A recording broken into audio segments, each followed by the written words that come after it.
ለዛ የአብርሃም ሚስቶች በጣም ጻድቅ ናቸው። የአምላካቸውን ትእዛዝ የጠበቁ ናቸው። አብርሃምም ልክ እንዲሁ አብርሃም የአንዲትን ሴት ትእዛዝ ሰምቶ ያችኛዋን ሚስቱን የሚበድልና የሚያባር በረሃ ላይ ጥሎ የሚመጣ አይደለም። ነገር ግን ያን አድርግ የተባለው ከአምላክ ዘንድ ነበር። አምላክ በዚያ በመካ ምድር ላይ በፋራን ምድር ላይ ያቀደው ታላቅ እቅድ ስላለ ወደፊት ለዓለም የሚያስነሳው ታላቅ ነብይ ስላለ ነው በዚያ ቦታ ላይ። ለዚያም ነው ልጁን አብርሃም ልጁን እስማኤልን እና አጋርን እዛ ወስዶ ካስቀመጠ በኋላ የሆነውን ታሪክ አላህ ይተርክልናል። የመጽሐፍ ቅዱስ ታሪክን እዚያው ላይ ያልቃል። በቃ ከዛ በኋላ ያለውን ቁርአን ሲተርክልን አብርሃም ወስዶ አስቀመጠ። ካስቀመጠ በኋላ በፋራን ምድር ወይም በመካ ምድር ላይ ካስቀመጣቸው በኋላ አላህን እንዲህ ብሎ ጠየቀ። እንደው መስሊ መለስ ይል ጨምሮ አብርሃም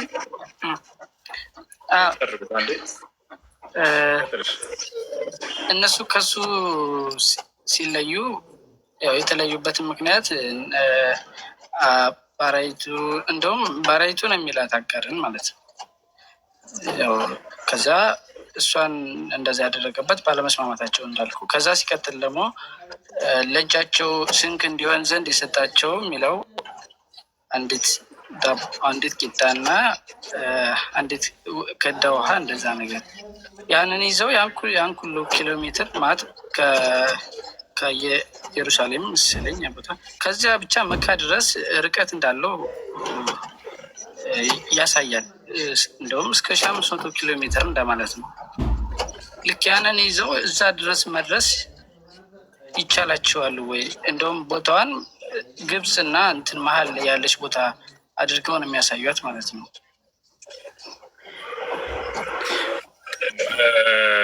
በዚያ ጊዜ አብርሃም ሚስቱን ሀጀርን ውሰድ ተብሎ እዚያ ቦታ ላይ ቀጥታ ያስቀምጣቸዋል። የእግር መንገድ ይሄን ያክል እንደዚያ ያክል ይሄዳሉ። በእግርም ይኬዳል።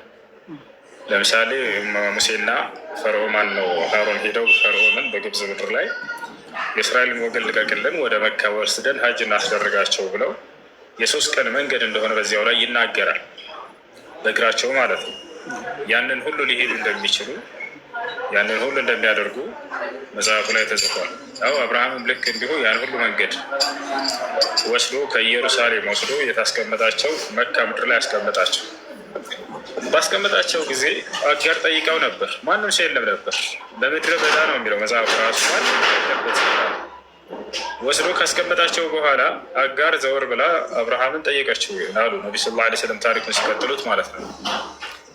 ለምን ተትርኩና ፊ ሀዘል ዋዲ አለችው። በዚህ በምድረ በዳ ቦታ ማንም በሌለበት ሸለቆ ላይ ለማን ነው ጥለህን የምትሄደው አንተ አብርሃም አለችው። አብርሃም መልስ አልሰጣትም ነበር። ዘወር ብሎ ዝም ብሎ ይሄዳል። ለምን ተትርኩና ፊ ሀዘል ዋዲ አለችው ደግሞ በዚህ በምድረ በዳ ቦታ በሸለቆ ማንም በሌለበት ስፍራ ለማን ነው ጥለህን የምትሄደው አለችው። ዝም አላት። ወዲያው አጋር የሆነ ነገር ተረዳች። አብርሃም ለአምላኩ ትእዛዝ ታዛዥ እንደሆነ ታውቃለች። ከዚያ ምን አለችው? አላሁ አመረከ ቢሃዛ አለችው። አላህ ነው ይሄን እንድታደርግ ያዘዘ አለችው። ማለት በዚህ ቦታ እኛን አስቀምጠህ እንድትሄድ ዘወር አለና ናው አላት። ኢዘን ላ ዩضይዐና አላህ አለች አጋር። እንግዲህ አሁንስ አላህ ከሆነ ያዘዘ አላህ እኛን አይጥለንም፣ አብሽር ይንከባከበናል፣ ሂድ እንደፈለግክ አለችው። በአምላኳ ላይ ምን ያክል አማኝ እምነቷ ጠንካራ እንደሆነ ያሳያል። ዛሬ ሴት ልጅን በምድረ በዳ ቦታ ማንም በሌለበት ጨለማ አስቀምጣት አብሽሪ አላህ ይጠብቅሻል ብትላት ራን ያለ ቀምጠ ልትል ትችላለች። አጋር ግን ያ እምነቷ በጣም ጠንካራ ነበር። በዚያው ቦታ ላይ ሆነ አላህ ከሆነ አምላክ ከሆነ እዚህ ቦታ ላይ እንድታስቀምጠን ያዘዘ እኔ በእርሱ ወድጃለሁ፣ በቃ ሂድ አንተ አለችው። እዚያው ተቀመጡ። በዛ ሁኔታ ላይ ሳሉ ይዞላት የመጣው ምግብ አብርሃም ያቺ ምግብ አለቀች። የሚበላም የሚጠጣም ሁሉ ጨረሰች። ማንም በዚህ አካባቢ ሰውም የለም። ብቻዋን ነች። ልጁን ይዛው እዛ ቦታ ላይ ተቀምጣ ማለት ነው። በዛ ሁኔታ ላይ ሳለች ከመካ አቅራቢያ ከፊት ለፊት ትታያለች። 2 ተራራዎች አሉ። ሶፋ እና መርዋ ተብለው ተጠርተዋል። በእነዚያ ተራራዎች ላይ ሂዳ ከጫፍ ሰዎች ይመጡ እንደሆን ብላ ምግብ ወይንም መጠጥ ወይንም ውሃ ይሰጡኝ ይሆን ብላ በቃ እንደ አሻግራ ታያለች። ማንንም አላገኘች። ከዚህኛው ወደዚችኛዋ ተራራ ቶሎ እየፈጠነች እየሮጠች ትሄዳለች። አሁንም በዚያ ስትሄድ አላገኘች። ልክ 7 ጊዜ ከያንን ከተመላለሰች በኋላ በሰባተኛው መልአኩ ገብርኤል ከአላህ ዘንድ ተልኮ መጣላት አሉ ነቢ ሰለላሁ ዐለይሂ ወሰለም ሲናገሩ። ከአላህ ተልኮ መጥቶ መልአኩ ጅብሪል ከዚያ አጽናናት፣ አብሽራ ይዞሽ አላት። ከዚያም በኋላ ምድሩን መታ አደረገ እና ውሃ እንዲወጣላት አደረገ። ያንንም ውሃ ሄዳ መሰብሰብ ጀመረች። ዙም ትል ነበር። ያኔ ተጀማዕ ማለት ነው። ተሰብሰብ ፈሱ የሚያልቅ ነገር መስሏት ነበር። ነገር ግን አላወቀችም እንጂ እስከ ዘመኑ ፍጻሜ ድረስ የተባረከ ውሃ በዚያ በታላቅ መልአክ አማካኝነት እየወጣላት ነው። ገብታቸዋል። ያንም ከዚያ በኋላ ምግብም እዚያ አስገኘላት፣ አዝናናት፣ አብሽሪ ብሎ ሄደ መልአኩ ተመልሶ። ያ ውሃ እስካሁን ድረስ ይገኛል በመካ ምድር ላይ የተባረከ ምድራችን ላይ ያለው ታላቅ ውሃ ብለው ነቢ ሰለላሁ ዐለይሂ ወሰለም ገልጸውታል። ለምን ከተባለ በመልአኩ ገብርኤል አማካኝነት የወጣ ውሃ ስለሆነ። ይሄ መልአክ የተባረከ መልአክ ነው፣ የተመረጠ መልአክ ነው፣ ጻድቅ የሆነ መልአክ ነው። በዚህ መልአክ አማካኝነት ለአጋር እንክብካቤ ተደርጎላታል። ምን አይነት ሴት ስለሆነች፣ ልጇስ ምን አይነት ልጅ ስለሆነ ነው። ይሄ መጽሐፍ ቅዱሳቸውም ላይ አለ። ቦታቸዋል አይደል? በዚያ ምድር ላይ ሄዶ እንዳወጣላት ያ መልአክ ከፊቷ ቆሞ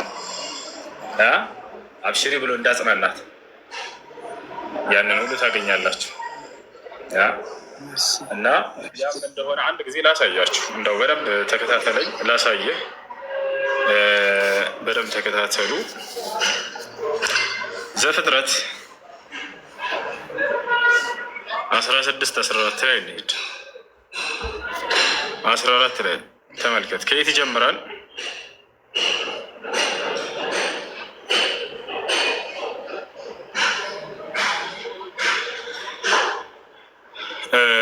አብርሃምም ሳራን እነሆ ባሪያሽ በእጅሽ ናት፣ እንደወደድሽ አድርጊባት አላት። ሶራም ባሰቃየቻት ጊዜ አጋር ከፊቷ ኮበለለች ይላል። ያው ረዘም ስለሚል ታሪኩ ከላይ ብጀምርልህ አንዴ ልጀምርላችሁ፣ በደንብ ተከታተሉ። የአብርሃም ሚስት ይላል። የአብርሃም ሚስት ሶራ ወይም ሳራ ለማለት ነው። ግን ለአብርሃም ልጅ አልወለደችለትም ነበር። ስሟ አጋር የተባለች ግብፃዊት ባሪያም ነበረቻት። ሳራም አብርሃምን እነሆ እንዳልወልድ እግዚአብሔር ዘጋኝ፣ ምናልባት ከእርሷ በልጅ እታነጽ እንደሆነ ወደ እርሷ ግባ አለችው። አብርሃምም የሶራን ቃል ሰማ። አብርሃምም በከነአን ምድር 10 ዓመት ከተቀመጠ በኋላ የአብርሃም ሚስት ሶራ ግብፃዊት ባሪያዋን አጋርን ወስዳ ለባሏ ለአብርሃም ሚስት ትሆነው ዘንድ ሰጠቻት። ቁጥር 4 እርሱም ወደ አጋር ገባ፣ አረገዘችም። እንዳረገዘች ባየ ጊዜ እመቤቷን በዓይኗ አቃለለቻት፣ ሳራን አቃለለቻት እያለን ነው። ሳራም አብርሃምን መገፋቴ በአንተ ላይ ይሁን፣ እኔ ባሪያዬን በብብትህ ሰጠሁህ። እንዳረገዘችን ባየች ጊዜ እኔን በዓይኗ አቃለለችን። እግዚአብሔር በዓይኔ በአንተ መካከል ይፍረድ አለችው፣ በእኔና በአንተ መካከል ይፍረድ አለችው። አብርሃምም ሳራን እነሆ ባሪያሽ በእጅሽ ናት፣ እንደወደድሽ አድርጊባት አላት። ሳራም ባሰቃየቻት ጊዜ አጋር ከፊቷ ኮበለለች። ተመልከቱ፣ አብርሃም እንደፈለግሽ አድርጊያት ብሎ ለሳራ ሰጣት። ከዚያስ ሳራ አሰቃየቻት እያለን ነው። በአላህ ስም ላለው ይሄ ነገር ስህተት ነው በፍጹም። ያቺ ጻድቅ የሆነች ሳራ ያችን ባሪያ ነች አገልጋይ ነች ብላ አታሰቃያትም። አብርሃምም እንደፈለግሽ አድርጊንኪ ብሎ ሊሰጣትም አይችልም። እንዳጠቃላይ እንቀጥል ይሄን ነገር። አብርሃምም ሳራን እነሆ ባሪያሽ በእጅሽ ናት። ከዚያ በኋላ ምን አለ? የእግዚአብሔር ምን ይላል? አብርሃምም ሳራን እነሆ ባሪያሽ በእጅሽ ናት፣ እንደወደድሽ አድርጊባት። ሳራን በአሰቃየቻት ጊዜ ከአጋር ከፊቷ ኮበለለች አለና ቁጥር 7 ተከታተሉ። የእግዚአብሔር መልአክም አለ በውሃ ምንጭ አጠገብ በበረሃ አገኛት። አየህ፣ ማን? መልአኩ ገብርኤል መጥቶ አጋርን በበረሃ ቦታ በዚያ ቦታ አገኛት። ምንጩም ወደ ሱር በምትወስደው መንገድ አጠገብ ነው ይላል። እርሱም የሶራ ባሪያ አጋር ሆይ ከወዴት መጣሽ? ወዴትስ ትሄጃለሽ? አላት። እርሷም እኔ ከእመቤቴ ከሳራ እየኮበለልኩኝ ነኝ አለች። የእግዚአብሔር መልአክም ወደ እመቤትሽ ተመለሽ፣ ከእጇም በታች ሆነሽ ተገዥ አላት። የእግዚአብሔር መልአክ ዘርሽን እጅግ አበዛዋለሁ፣ ከብዛትም የተነሳ አይቆጠርም አላት። ቁጥር 11 የእግዚአብሔር መልአክም አላት እነሆ አንቺ ጸንሰሻል፣ ወንድ ልጅንም ትወልጃለሽ፣ ስሙንም እስማኤል ብለሽ ትጠሪዋለሽ፣ እግዚአብሔር መቸገርሽን አይተዋልና። ቃል በቃል ለኢየሱስ እንደተናገረ እነሆ ትጸንሻለሽ፣ ወንድ ልጅንም ትወልጃለሽ፣ ስሙንም እስማኤል ትይዋለሽ ተባለ። ያሰላም በትንቢት የተነገረለት ልጅ ነው። እንቀጥል። እርሱም የምድረ በዳ አህያ የሚመስል ሰው ይሆናል፣ እጁ በሁሉ ላይ ይሆናል፣ የሁሉም እጅ ደግሞ በእርሱ ላይ ይሆናል። እርሱም በወንድሞቹ ፊት ይኖራል። እርሷም ይናገራት የነበረውን የእግዚአብሔርን መልአክ ኤልሮኢ ብላ ጠራች፣ የሚያየኝ በእውኑ እዚህ ደግሞ አየሁት ብላለችና። ቁጥር 14 ስለዚህም የዚያ ጉድጓድ ስም ብኤር ለሃይ ሮኢ ተብሎ ተጠራ፣ እርሱም በቃዴስና በባሬስ መካከል ነው ይላል። አሁን በደንብ አስተውሉ። ኦሪት ዘፍጥረት ምዕራፍ 16 ቁጥር 14 ያ የውሃ ስም ማን ብሎና ለዚህ ለመያዝ ራሱ ይከብዳል። ብኤር ለሃይሮኢ። አሁን ቀጥታ ዕብራይስጡ ላይ እንሂድ። ይህ የውሃ ስም ለመሆኑ ብኤር ለሃይሮኢ ነው ወይንስ ማን ነው? ቦታውስ ቃዴስ ወይንም በባሪስ ምናምን ነው ወይንስ የት ነው የሚለውን እንመልከት። አሁን ቀጥታ ዕብራይስጡ ላይ እንገባዋለን። ያውና ምዕራፍና ቁጥሩን እንዳትረሱ። እዚህ ጋር ገብተናል። ባይብል ሀብ ላይ ዘፍጥረት ላይ ነው ያለ ነው። ምዕራፍና ቁጥር ብቻ እናስቀምጥ። 16 ይቅርታ 16 14 ወደ አማርኛ እንቀይረዋለን። እሺ ያውና ለዚህም ነው ጉድጓዱ ብኤር ለሃይሮኢ ተብሎ ተጠራ ይለናል። አሁን ቀጥታ የት ላይ እንገባለን? የት ላይ እንግባ? ቀጥታ ወደታች እንሂድ።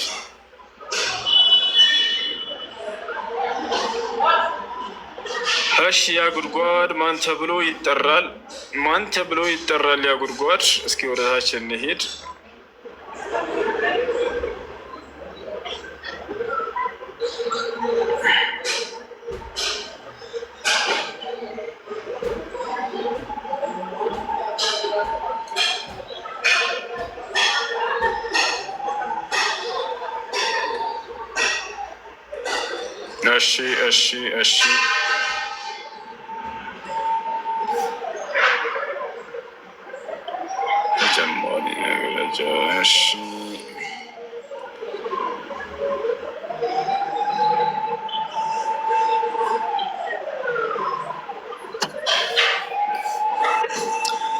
እሺ ያ ጉድጓድ ማን ተብሎ ይጠራል?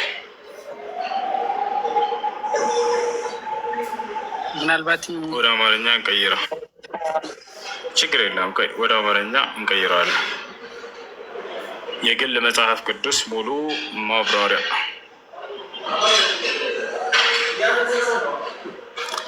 የት ነው ያ ውሃ የሚገኘው? እና ተመልክት፣ እዚህ ጋር ምን ትላለች? ምን ይላል? በመካ አቅራቢያ የሚገኝ ውሃ ጉድጓድ። በመካ አቅራቢያ የሚገኝ የውሃ ጉድጓድ። አየህ አይደለም? ለአጋርና ለኢስማኤል ያ የተቀመጠችበት የውሃ ጉድጓድ ነው። ይሄ ያሳየው ከቁርአን ወይንም ከሀዲስ አይደለም። እዛው ባይብል ሀብ ላይ ማብራሪያው ላይ ስትገባ ጊዜ በመካ አቅራቢያ የሚገኝ ውሃ ነው ብሎ አስቀምጦታል። ጭራሽ ግን ለመያዝ ራሱ የሚከብድ ብኤር ለሃይሮኢ ቃዴስ እና ምናምን ብረት ነው። ማን ይባላል ያ የውሃ ስም? ልጆች ያም የውሃ ስም ማን ይባላል? ዘሙም ተብሎ ይጠራል። ዘሙም ቅድም ስላቸው ነበር። ዘሙም ወይንም ዘምዘም ተብሎ የሚጠራ አንድ አጠቃላይ በመካ አቅራቢያ የሚገኝ ውሃ ብሎ አስቀምጦታል። ስለዚህ አብርሃም ልጁን ኢስማኤል ወስዶ ያስቀምጠን ተሰስ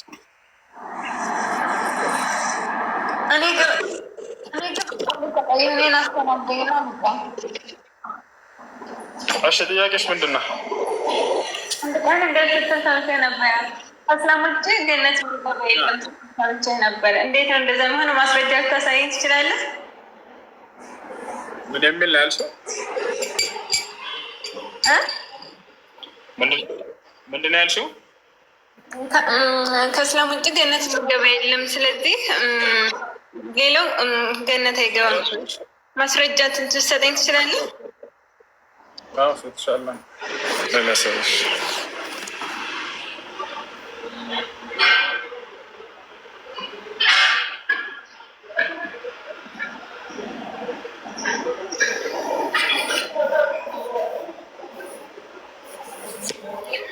እሺ፣ ያው እና እዚህ ጋር ይገኛል ሐዲሱ ቡኻሪ 6528 ሙስሊም 221 ላይ ይገኛል። ወደ አማርኛ ልቀይርላችሁ።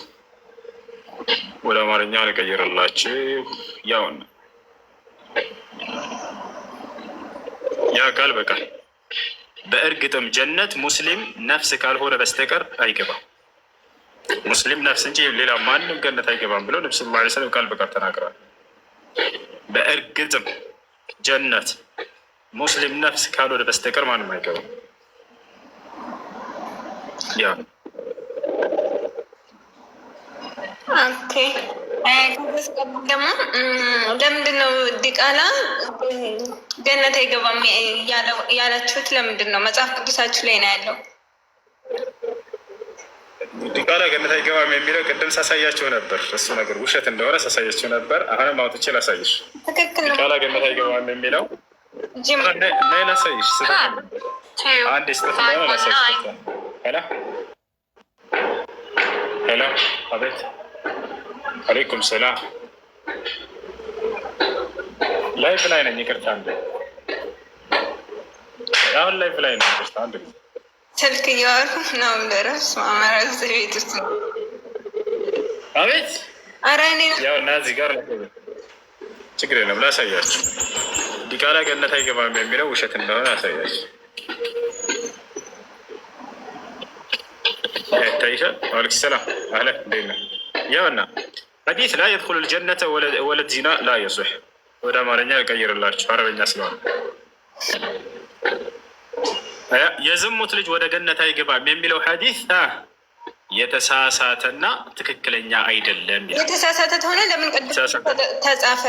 ይሄ በኋላ ላይ ሲሆን የተጻፈ ስህተት መሆኑ እንድናውቅ ዘንድ ነው የተጻፉት። ضعيف ሐዲሶች ስህተት እንደሆኑ ሰዎች ከጊዜ በኋላ የፈበረኳቸው ወይም የቀጠፏቸው ውሸት እንደሆኑ እንድናውቋቸው ዘንድ ነው። ይህን ይመስላል። ጥያቄ ምንድን ነው? መጀመሪያ ለምን ተጻፈና ነው በኋላ ደግሞ ታስቦ ይሄንን መጻፍ ያለበት ቁርአናችን ነው። መጀመሪያ ተጻፈ፣ ከዛ በኋላ ለምን እንደገና መጻፍ ነበረበትም? አንዴ ነው መጻፍ። ከጊዜ በኋላ ሰዎች ተነስተው በነቢ ሰለላሁ ዐለይሂ ወሰለም ላይ ተናግረዋቸው ያላሉትን ብለዋል ብለው ቀጥፈው ተናግረው የእኛ ዕለሞች ደግሞ ይሄ ስህተት ነው በጠንቀቁ እንዲህ አይነት ሐዲስ ብለው አስጠንቅቀውን የጻፏቸው ነገራቶች ናቸው። ችግሩ እናንተ ያንን ሲነግሯቸው ጊዜ ሄዳቸው እንደማታረጋግጡባቸው ያውቃሉ። እስኪ ደረጃውን ሄደን እንየው። ضعيف ሐዲስ ሷሂህ ነው የሚለውን እንደማታረጋግጡ ያውቃሉ፣ ይነግሯቸዋል። ግን እስኪ ደረጃውን አሳይ ይበሏቸው። ከዚህ በኋላ ሷሂህ ነው ضعيف ነው የሚለውን አሳይ ነው። ስለዚህ ሐዲስ ምን ተብሏል ብላችሁ ጠይቋቸው። በታቸዋል ያ ነው። ስለዚህ ይሄ ሐዲስ ضعيف ነው። ሰው የሚገባው ዲቃላ ስለሆነ ስላልሆነ ሳይሆን ያመነና መልካምን የሰራ ነው ገነት የሚገባው። በእምነትና በስራ ነው ገነት የሚገኝ ነው። ገብታቸዋል። አላህ በቁርአን ላይ ሲናገር እነ ለዚነ አመኑ ወዐሚሉ ሷሊሓት ለሁም ጀናቱ ናዒም አለ። እነዚያ አምነው መልካምን የሰሩ እነርሱ የገነት ጸጋ አላቸው ብሎ ተናግሯል። ስለዚህ ዲቃላ ስለሆነ ስላልሆነ ሳይሆን በአምላኩ ያመነና መልካምን የሰራ እርሱ ገነትን ይገባል። አምላኩን የካደና ያመፀ ደግሞ እርሱ እሳትን ገሃነምን ይገባል። ይሄ ነው። ናችሁ ሁሱ አማኑ ሰላም አለይኩም። ደህና ነኝ አልሐምዱሊላህ። አንድ ጥያቄ ነበረችኝና። እሺ ጥያቄ ምንድን ነው? የኔ ጥያቄ መዳን በእስልምና እንዴት ይታያል? አሁን እየተናገርክ ነበርና እንዴት ነው ማለት ድነት የሚገኘው እንዴት ነው በእስልምና? ድነት የሚገኘው በእስልምና ጥሩ ጥያቄ ነው። በማመንና በመስራት ነው። በእምነትና በስራ። አንድ ሰው ካላመነ ሊድን አይችልም። እምነት መሰረት ነው። አላህ በቁርአን ላይ ኢነ ለዚነ አመኑ ብሎ ነው መጀመሪያ የሚያስቀምጠው የሚድኑትን እነዚያ ያመኑት አለና ወዐሚሉ ሷሊሓት አምነው ደግሞ መልካም ስራዎችን እየሰሩ አለ። ሰውየው በህይወት እስካለ ድረስ የታዘዘውን ትዕዛዛት መፈጸም አለበት። ወጥቷል አይደል? እሺ ነገር ግን ያ ሰውዬ አምኖ ብቻ ሊድን ይችላል ወይ ከተባለ አምኖ ምንም መልካም ስራ የሚሰራበት ጊዜ ሳያገኝ ቢሞት ያ ሰው በእምነቱ ብቻ ይድናል። ነገር ግን ስራ የሚሰራበት ጊዜ አግኝቶ አምላክ ግዴታ ያደረገበትን ነገር አልፈጽምም እያለ እርሱ የከለከለውን ነገር እንደፈለገ ያደርጋለሁ ይብል ያ ሰውዬ ሊድን አይችልም። ኦኬ እሺ መልካም። እንደዛ ከሆነ አሁን እንዳልከው ነው ቁርአን መዳን በእስልምና ማለት በእምነት ሰው ይድናል ይላል። ሐዲስ ላይ ደግሞ ማንም ቢሆን በእምነቱ ሊድን አይችልም። ያ ማለት ሁለቱ ሀሳብ ይጋጫል። ልንገርህ ሳይሆን ሐዲስ ነው። ሐዲስ ማንኛችሁም ቢሆን በስራው አይድንም። የትኛው ነው ትክክል? ማለት ሳሂህ አልቡኻሪ 5673 ላይ ሰው በእምነቱ ብቻ አይድንም ጭራሽ አይድንም ይላል። ቁርአን ደግሞ ሱራ 282 ላይ ሰው በእምነቱ ነው የሚድነው ይላል። ከአንዴ አዳም እሺ አንድ ጊዜ ላውጣለህ ሐዲስ ሱሐይል ቡኻሪ ስንት ነው ያልከው? 5673 ሱሐይል ቡኻሪ 5673 56 7 ውስጥ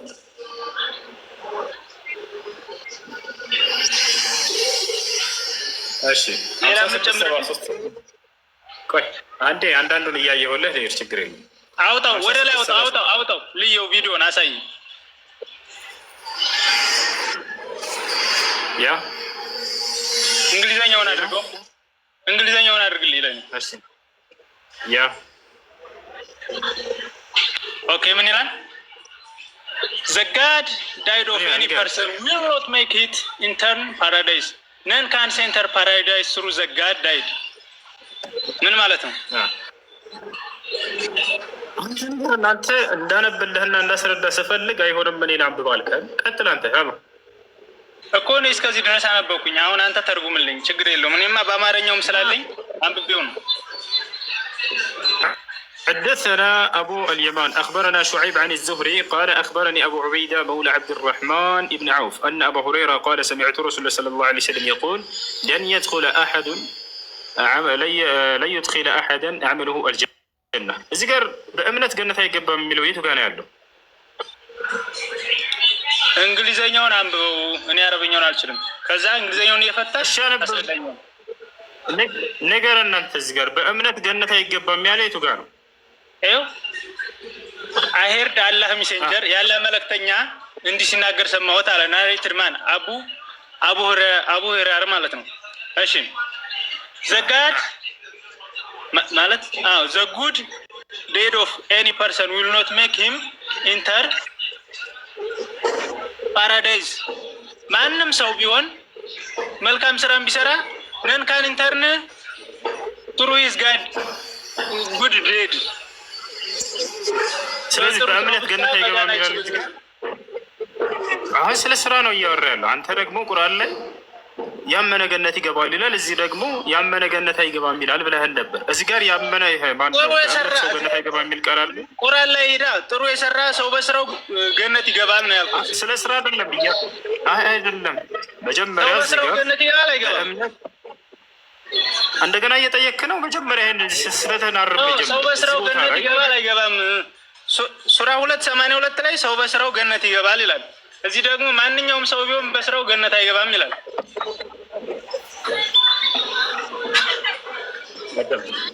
መጀመሪያ ስመልስለት ጊዜ ሰው ሳያምን የፈለገ መልካም ስራ ቢሰራ ገነት አይገባም ብያለሁ አላልኩም?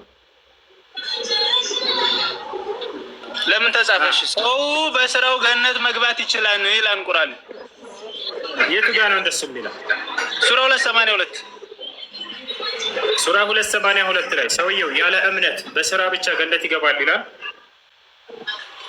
ብቻ ላይ አይበል ሰው በስራው ገነት ይገባል ካለ ከዚህ ግን ምንም ስራ ጥሩ ያደረከ ኢቭን እኔ ሁሌ መልካም ስራን እየሰገድኩ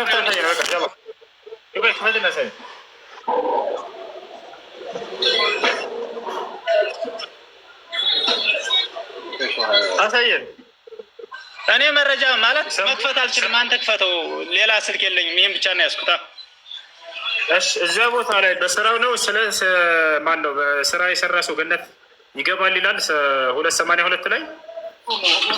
አዎ ያለ እምነት ማለት ነው በስራ እና ሌላም ጨምርልሃለሁ እያልክ ከጥቅስ ወደ ጥቅስ ዝም ብለህ አትስለን እና ምን እንደሚል ላሳየህ። እሺ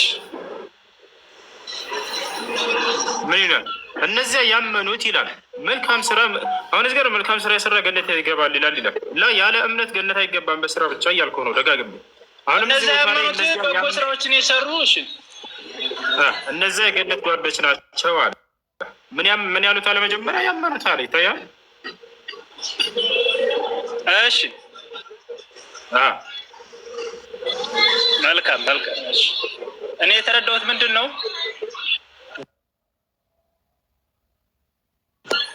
እነዚያ ያመኑት መልካም ስራ የሰሩ የገነት ሰዎች ናቸው ይላል። ማለት አምኜ ነው መልካም ስራ ነው የምሰራው፣ ግን መልካም ስራ ብቻ ገነት ያስገባኛል ወይ አያስገባም? ሙሉ በሙሉ ጋራንት የለውም። ሌላ ደግሞ አንድ ትልቅ ጥያቄ የሆነብኝ ምንድን ነው? አንድ ሰው ገነት ወይም እሳት መግባቱ ገና ሳይወለድ በማህፀን ሳለ ከተጻፈ የሰው ልጅ ነጻ ፍቃዱን ካልተጠቀመ እንዴት ያ ሰው ጥፋተኛ ሊሆን ይችላል? ሳርቧሪ 33208 ቮሊዩም ቁጥር ላይ ይናገራል። የእኔ ችግር ምን ላይ ነው? ገና በእናቴ ማዕፀን እያለሁ ለገሃነም ከተፈጠርኩኝ ስፈጠር አስቀድሞ ለገሃነም መሙሊያ ከተፈጠርኩ ሰትስሊት አታብሽ ማለት ነው። የታደረገው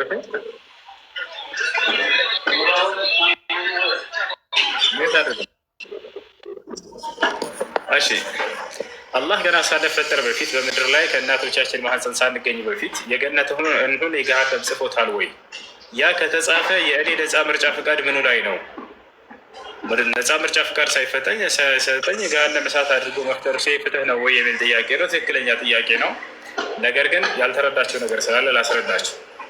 አላህ ጽፎታል ሲባል በህይወታችን ላይ ያሉ ነገራቶችን ለሁለት ይከፈላል።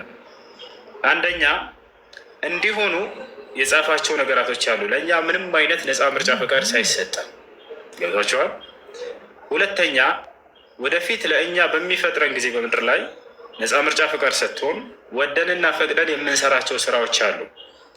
ገብቷቸዋል። በዚያ ላይ የአላህ ስብሐነ ወተዓላ ይህንን ሁለቱንም ጽፎታል ሲባል ግን የመጀመሪያውን እንዲሆን የጻፈው ነው። ሁለተኛው በአንተ ነፃ ምርጫ ፈቃድ የምትሰራው ነው እንደሚሆን ስለሚያውቀው ያንን ጽፎታል።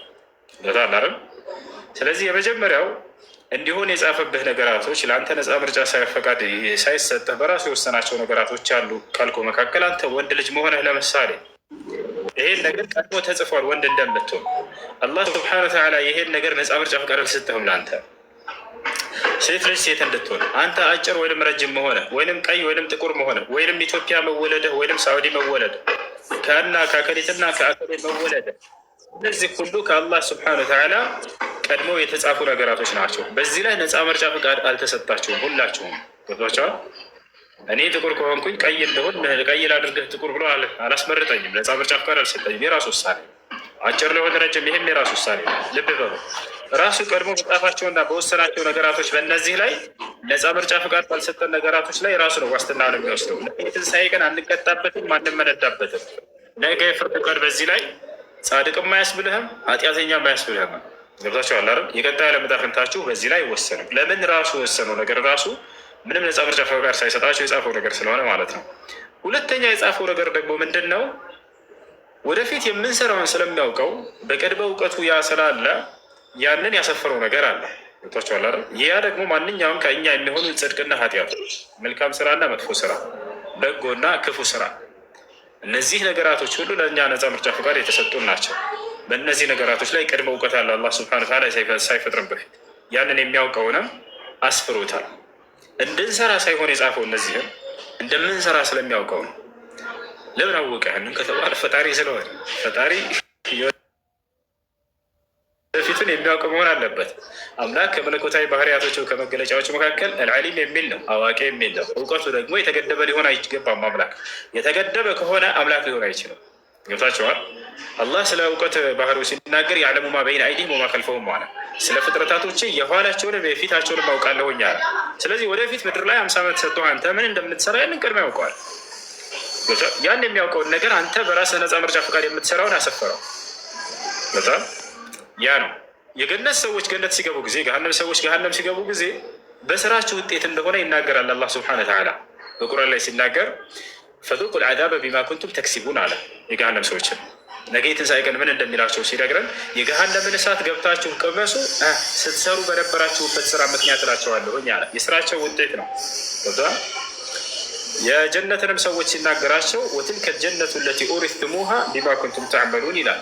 እነዚህን የገነት ሰዎችን ምን ይላቸዋል? የትንሣኤ ቀን ይችን ገነት ስትሰሩ በነበራችሁ ስራ ምክንያት ገብታችሁ ውረሱ ይባላሉ አለ። ስለዚህ ያ የስራቸው ውጤት ነው። ጣይዋል ዕጣ ፈንታ የሚወሰነው በዚህ በሁለተኛው ነው። እኛ ወደን እና ፈቅደን በምንሰራው በተሰጠን ነፃ ምርጫ ፈቃድ በምንሰራው እንጂ እርሱ ቀድሞ የወሰናቸው በእነዚያ በነገርኩ የመጀመሪያዎቹ ነገራቶች በእነዚያ አይወሰኑ። ይህንንም ዋስትና ወስዶ በነበር ራሱ ወስኖብን በነበር አንጠይቃትም ነበር። ነገር ግን ነፃ ምርጫ ፈቃድ ሰጥቶናል። ለዚህም ነው በቁርአን ላይ ስለ ጽድቅና ስለ ኃጢአት ነፃ ምርጫ ፈቃድ እንደሰጠን ሲናገር በይላል ፈመን ሻአ ፈልዩእሚን ወመን ሻአ ፈልየክፉር አለ። የፈለገ ይመን የፈለገ ይካድ አለ። እኛ ፍላጎት እንዳለው በዚያ ነገር ላይ ይገልጽልናል። የፈለገ ይመን የፈለገ ይካድ። ነገር ግን ላመኑት ገነትን አዘጋጅቼላቸዋለሁ፣ ለካዱት ደግሞ ገሃነምን አዘጋጅቼላቸዋለሁ እያለ ይናገራል ማለት ነው። ይህን ይመስላል። ያልገባኝ ምን መሰለህ? እሺ አሁን ያብራራልኝ። ከኛ ማለት ፈጣሪያው ሁሉን አዋቂ ነው፣ ቀድሞ ሁሉንም ነገር ያውቃል። ነገር ግን እኔ ገና በእናቴ ማህፀን እያለሁ አውቆ ለገሃነም ከፈጠረኝ የኔ ችግር ምኑ ላይ ነው?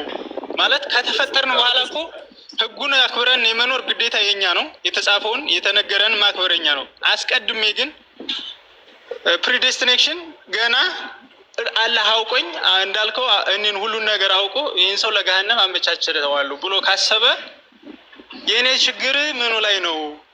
ይሄ አምላካዊ ነው ወይ? ማለት አምላክ ማሪና አዛኝ ነው ይባላል በእስልምና። ሁሉን አዋቂ አስቻይ ነው፣ አስገኝ ነው። ያ ማለት ግን ሆን ተብሎ ገሃነም ስለተፈጠረ ገሃነም ለመሙላት እኔ በእናቴ ማህፀን ገና አስቀድሜ ለገሃነም ከተፈጠርኩኝ ያለ ሁሉን አዋቂነት ነው የሚያሳየው? ፍትሃዊ ነው ወይ? ይሄ ነው በቃ የቅድም ጥያቄ የተደረገመው ሳላ አለ ይመቻል አለ። እሺ አንዴ አላህ ቀድሞ ጻፈ ሲባል ጊዜ ለሁለት ይከፈላል። ዘለቀ አንደኛ ለእኛ ነፃ ምርጫ ፈቃድ ሳይሰጠን የወሰናቸው ነገራቶች አሉ። ለምሳሌ አንተ ወንድ ልጅ መሆነ ይሄ ነፃ ምርጫ ፈቃድ ሰጥቶህ አይደለም። ወንድ ላድርገህ ሴት ብሎ አስመርጦህ አይደለም፣ ራሱ ወስኖት ነው። ሁለተኛ ቀይ ወይንም ጥቁር የመሆናችን ጉዳይ፣ አጭር ወይንም ረጅም መሆናችን፣ የተለያዩ ሀገራቶች መፈጠራችን፣ አንተ ኢትዮጵያ እንድትፈጠር ራሱን የወሰነው። ለምን ሳውዲ አልተፈጠርክም ብሎ የትንሣኤ ቀን በዚህ አይጠይቅህም። የራሱ ውሳኔ ስለሆነ አይጠይቅህም በእንዲህ አይነት ነገራት። ማናቸውም ግን ከእኛ የሚሆኑ ጽድቅና ኃጢአቶች በእነዚህ ላይ ነፃ ምርጫ ፈቃድ ሰጥቶናል። ገብተዋል። ፈጣሪ አላህ ስብሐነ ወተዓላ ያንን የምትሰራውን ሳይፈጥር በፊት ቀድሞ ያውቀዋል። በቅድመ እውቀቱ ውስጥ ያን የሚያውቀውን ደግሞ በጥብቁ ሰሌዳ ላይ ያሰፍሩ። ባያሰፍሩም ያን መስራት አይቀርም። ገብተዋል አይደለ? እንድትሰራው ጽፎብህ ቢሆን ኑሮ አዎ የዛኔ ልትጠየቅ አይገባህም ነበር። እንድትሰራው ሳይሆን የጻፈብህ እንደምትሰራው ቀድሞ ስለሚያውቅ በቅድመ እውቀቱ ያንን ነው የጻፈው። እንድትሰራው ቢጽፈው ኖሮ ይሄ አንተ ነፃ ምርጫ ፈቃድ አልተሰጠህ የሚባለው የዛኔ ነው። ገብቶሃል አይደል? እንድትሰራው የጻፈብህ ምንም አይነት ነገር የለም ማለት ነው። ስለ ኃጢአት ነው ማለት ተረድቻለሁ እኮ አንተ እያልከኝ ያለው ነገር ገብቶኛል። ግን አስብ፣ ኢማጅን አንተ እኮ እኔ ሙስሊምም ሁኜ ላልድን እችላለሁ አይደለም ክርስቲያን ሁኜ። ምክንያቱም አስቀድሜ በማፀን ሳለው ለገሃነምና ለእሳት ተብዬ ከተለየውኝ የእኔ ጥፋት ምኑ ላይ ነው ነው? አልተለየህም ማለት እኮ አልተለየህም ያለ ተለይቻለሁ እንጂ ማስረጃ አለ እኮ። ማን የለየህ እንደሱ ብሎ? ገና በእናትህ አዳምጠኝ። ገና በእናትህ ማፀን እያለሁኝ ለገሃነምና ለገነት ተብዬ ከተፈጠርኩ ለምን አልተለየውም? አንተ ለገነት ነህ ለገሃነም እንዴት አወቅህ? አንተ ያን አላህ ራሱ ይላና ስለ አንተ ተናግሯል። አላህ ስለ እኔ ላይሆን ይችላል። ማንኛውም ሰው ቢሆን ገና ብሎ ነገር እንደገበት እኔ ሰው ራሱን ለገሃነም ያዘጋጃል። ገሃነም ሙክት ካልሆንኩ ትላለህ ያዘጋጃለሁ። ሪል ራስህ እየተናገርክ ያለ እኛ አይደለም ገሃነም ካልሆንኩ ብሎ ክርክር አለ እንዴ? ሞን ካማረ ያው መንገድህ ይዛል። የገሃነም መንገድ አንተ በራስህ መርጠህ ነው አሁን አላህን ክደህ ክርስቶስን እያመለክ ያለው። ስለዚህ ራስህን የገሃነም ሙክት አድርገህ አዘጋጅተሃል ወይ? አሜን ነው። እኔ ምስክር ነኝ። በዚህ አዘጋጅተሃል። ራስህን እንድታደንግን እኔ ጥሪ ያደርግኩልህ ነው። አላህ ስብሐነ ወተዓላ ጥሪ አድርጎልሃል። ና ወደ እኔ እመን ብለዋል። ክርስቶስም ልክ እንዲሁ ወኢነላሀ ረቢ ወረብኩም ፈዕቡዱሁ ብለዋል። የእኔም የእናንተም ጌታ አላህ ነው እና እርሱን ተገዙት ብለዋል። አይ አልፈልግም ብያልክ እንደገና እንዳልደን ጽፎብኛል። ያለመጣን ዋስትና ምንድን ነው ነው የምልህ። እኔ እኮ እያልኩ ያለሁት እስልምናን ብቀበል ራሱ ሙስሊም በሆን ዋስትና የለኝም። ማረጋገጫው ምንድን ነው? አለህ ና ላሳየህ። ሙስሊም ሊሆን እንደሌለ ደግሞ እኔ ላሳየህ እሰጥሃለሁ መረጃ። አዳምጠኝ። ጠየቅ ልመልስልህ። ኦኬ ሙስሊም ከሆንኩኝ ገነት እንደምገባ ዋስትና የምንድን ነው አለ። ቃል በቃል ሙስሊም እንጂ ሌላ ማንም ገነትን አይገባም ብሎ አላህም ነቢ ሰለላሁ ዐለይሂ ወሰለም ተናግረውልሃል። ላሳየህ። እኔ ደግሞ ሙስሊምም ሆነ ደግሞ ገነት እንደማትገባም ዋስትና ፉል የሆነ ጋረንት እንደሌለህ አሳያለሁ። ሙስሊም ገነት አይገባ የሚለውን ጥቅስ አሳየኝ። የቱ ጋር ነው ያለ? ነብዩ በቁርአን ሲጠየቁ ያለ መልእክተኛ ወይ ከሞትኩ በኋላ ገነት ይገባል ወይ ተብሎ ሲጠየቅ አይ እኔ ወዴት እንደምገባም እንኳን አላቅም አይደለም አንተ ለሱ ራሱ ጋራንቲ የለውም። እቢን ደግሞ የቱ ጋር ነው ቁርአን ላይ የቱ ጋር ነው ከሞትኩ በኋላ ወዴት ነው የምትሄደው ተብሎ እኔ ገነት እንደምገባ አላቅም ያሉት ቁርአን ላይ የቱ ጋር ነው? ኦኬ እንዳታስወጣኝ አሁን ቁርአን ከፍቼ ልምጣ ማለት ስልኬ እዚሁ ላይ ስለሆነ እኔ አግዛለሁ። እኔ ላውጣልህ ችግር የለውም ደስ የሚል ኦኬ እሺ አይ ነብያችን ሰለላሁ ዐለይሂ ወሰለም ጭራሽ ነብዩ ሰለላሁ ዐለይሂ ወሰለም ያሉት ብትሰማ ዛሬ ትደነግጣለህ፣ ብዙ ትማራለህ ኢንሻአላህ። ገነት በእኔ እጅ ነው የሚከፈተው ያሉ ነብይ እኮ ናቸው። የገነት መልአክ አሁን እርሳቸውን እየጠበቀ እንደሆነ ታውቃላችሁ። ሙሐመድ መጥቶ እስኪያስከፍተህ ድረስ ገነትን ለማንም እንዳትከፍት ተብሎ ታዞ መልአኩ እየጠበቀ ነው ያ ጀማዓ። ለዚህም ነው የትንሣኤ ቀን ክርስቶስን ምን ይሉታል ሰዎች? ሂድና ገነትን አስከፍትልን ሲሉት ጊዜ ሙሐመድ ነው የሚያስከፍተው ይላቸዋል። ሂዱና እርሱን ጠይቁት ይላል። ከዚያ ነቢያችን ሰለላሁ ዐለይሂ ወሰለም ጋር ሰዎች ይመጣሉ። ኡስታዝ አይልም እንደዛ ይላል። ከዚያ በኋላ ነቢያችን ሰለላሁ ዐለይሂ ወሰለም ወደ ገነት በር አቲ ኢላ ባቢል ጀና የውመል ቂያማ ነው። የትንሣኤ ቀንም ወደ ገነት በር ሄዳለሁ ፈአስተፍቲህ እኔም ማስከፍታታለህ ሄዳለሁ እኔም ማስከፍታታለሁ። ፈየቁሉል ኻዚን ጠባቂው የገነት ጠባቂ መልአክ እንዲህ ይላል፣ መን አንት ማነህ አንተ ብሎ ይጠይቃል። ከመክፈቱ በፊት አነ ሙሐመድ እኔ ሙሐመድ ነኝ ይለዋለሁኝ አሉ። ከዚያስ ኡሚርቱ አላ አፍተሐ ሊአሐድን ቀብለከ ያ ሙሐመድ ይላል መልአኩ። ሙሐመድ ሆይ ከአንተ በፊት ለሌላ ለማንም ለአንድም እንዳልከፍት ታዘዣ አንተ እስክታዘኝ እየጠበቅኩ ነበር ይላቸዋል። ይከፍታል። ገነትን ማስከፍተው ሌላ ተመልሻለሁ። አይሽ ሙስሊም ገነት አይገባም የሚለውን ወይንም ነቢይ ሙሐመድ ሰለላሁ ዐለይሂ ወሰለም ተጠይቀው በቁርአን ላይ ወዴት ነው የምትሄደው በቀጣይ ዓለም ተብለው ኦኬ እሺ 46:9 ክፈትልኝ ሂድ 46:9 እሺ 46:9 ወዴት ነው የምትሄደው ተብለው ወደ ገነት ይሁን ወደ ገሃነም አላውቅም ያሉበትን ላሳየና 46:9 ያውና እሺ ከመልእክተኞች ቢጤ የሌለኝ አይደለሁም ወደዚህ አድርገው። እሺ በእኔም በእናንተ ምን እንደሚሰራም አላቅም። ወደ እኔ የሚወደውን እንጂ ሌላ አልከተልም። እኔ ግልጽ አስፈራሪ ነኝ። እንዴት የሚወደው አምላክ ለድህነት ሙሉ የሆነ ማስረጃ ማለት ፉል የሆነ እዚህ ላይ አሁን እያስፈራራን እንጂ የድህነት ዋስትና እዚህ ላይ ምን ነው ያለው ማለት ኢማጂን አስብ። አለ ምን አለ መሐመድ ምን አለ? እንኳን እናንተ እኔ ወዴት እንደሚሄድ አላቅም ካለ ለመዳኔ እኔ እንድፈራ ትሬት እንዳደርግ አያደርገኝም ነው ወይ? ሙስሊም ቢሆን እንኳን ምን ማለት ነው ይሄ? እስኪ አስረዳኝ። ስላስረዳ አንደኛ እዚህ ቦታ ላይ ወዴት ነው የምትሄደው ተብሎ አልተጠየቀው። ሁለተኛ ገነት ተገሃነም ወዴት እንደሚሄድ አላውቅም ማለት ነው። እሺ አዳምጤ ወለ የት አድርገው አንዴ ተደርጋጋ እዚህ ጋር ስለ ገነትና ስለ ገሃነም የሚያወራ ምንም አይሽታው ራሱ የለም። ስለምንድን ነው እያወራ ያለው ከተባለ ላስረዳችሁ። ስለ ግልጠተ መለኮት ነው። ይሄ ግልጠተ መለኮት ያው እዛው ላይ አውዱ ላይ ምን ይናገራል? ኢን አተቢዑ ኢላ ማ ዩሃ ኢለየ ይላል። ወደ እኔ የሚተላለፈውን ራእይ እንጂ አልከተልበላቸው ይላል።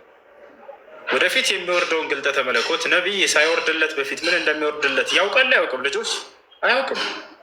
አንድ ነቢይ ግልጠተ መለኮትን የሚያውቀው አምላኩ ሲገልጥለት ጊዜ ነው ወይንስ ከአምላኩ ጋር እኩል ያውቃል ምን እንደሚወርድ? ላ አያውቅም። ገብቶሃል አይደል? የአንተ የሰጠኸኝንም ቃል ሰጥቻቸዋለሁ ይላል ኢየሱስ ክርስቶስ አይቀር ራሱ የሚሰማውን እንጂ ከራሱም አንዳች አይናገርም እያለ ስለ መንፈስ ቅዱስ ይናገራል። ዮሐንስ ወንጌል ምዕራፍ 8 ቁጥር 40 ላይ ከአምላክ የሰማሁትን የምነግራቸው ሰው ነኝ አለ። እኔ ከራሴ አንዳች አልናገርም፣ ነገር ግን የምናገረውንም እርሱ ሰጠኝ ይላል።